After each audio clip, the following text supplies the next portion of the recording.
Kaya ang gagawin natin ngayon, i-compare natin yung Ebanghelyo which we have read from the Gospel of Matthew.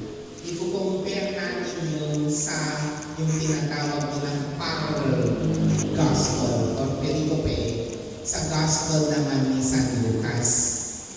Ito tungkol sa Panginoon kanya kong Jesus na umuli, iiuli ni Apo Jesus jay pagkalian na. Okay.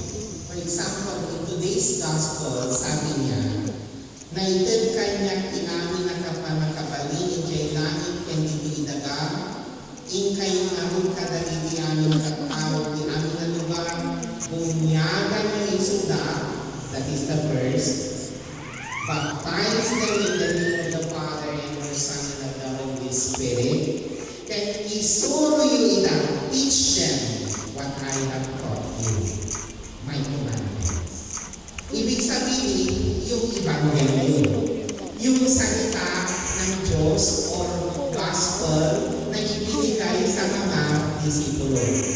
Ngayon naman, in the Gospel of Matthew, chapter 24, yes, chapter 24, verse 15 to 51, sabi naman niya, bago umuli, so yan, ang sinabi doon sa Gospel ni San Lucas, he lifted up his arms.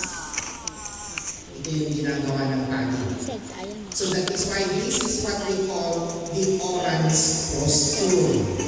Kaya ang pagi lang ang pagkastoy kasi lahat ng luwalo ninyo, lahat ng intention ninyo, among nagkakararagyo, itedyo kanya, it is given, it is to be offered through sa akin, so that through sa akin, maited ko kini Apo Diyos na ikay gawgawa ninyo.